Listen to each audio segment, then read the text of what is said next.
G'day, Scarvig here, and in this little short clip I'm basically going to show how I trap an Argent.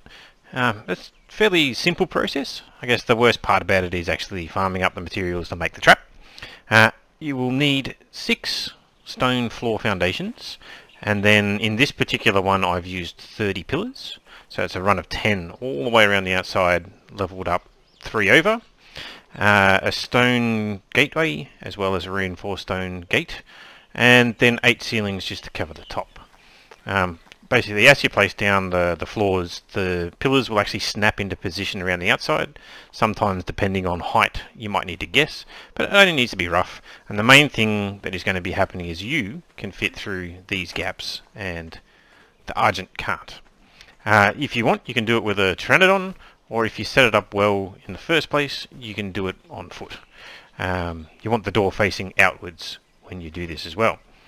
So the idea is that I've set this up near a mountain where there are Argents, and you can see them all off in the distance, and I'm going to pull one of them over into this trap, and yeah, it will fly in. I'll run around and close the door.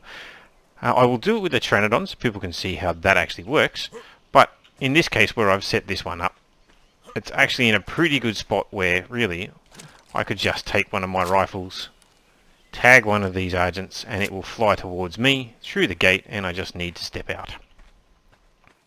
Alright, well, let's take this Pteranodon out and we'll see what's involved.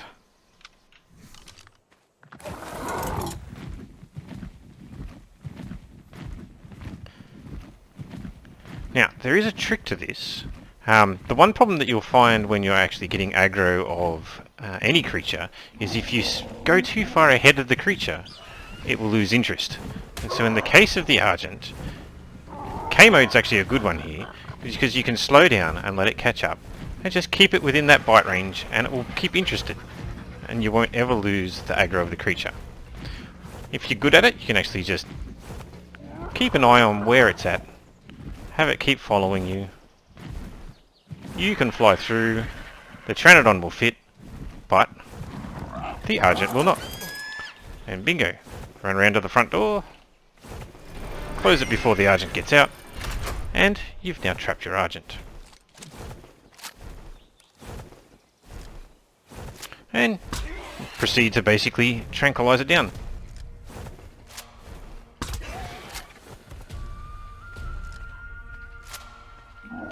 Alright, so you've knocked out your Argent. What comes next? Well, if we have a look at our Argent, the torpor doesn't actually drop too quickly. You probably should bring some narcotics just in case to keep the thing down. But in terms of the food that you're going to use to tame an Argent, obviously if you haven't yet got to its kibble, you're going to want to use raw prime meat is the next best thing. It's usually in plentiful abound, especially in the areas that the Argents frequent. You could basically kill more Argents yourself, or in this case, there should actually be lots of stegos and whatever else down in the lowlands from where I'm at. But you want to find a creature that's going to give you some raw prime meat, and you're going to tame it up that way. Alright, and there you have it. It's not a difficult process to get an Argent.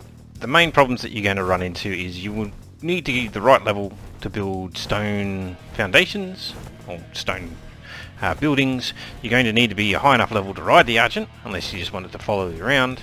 And in the case of taming with other creatures, you're just going to need to be the right level to tame those things as well. And lastly but not least, if you do go the Pteranodon route, they can't carry very much, so you're probably going to find that you are crafting on the spot. But anyway, yes, that is how I tame an Argent. And I will see you in the next one. See you later.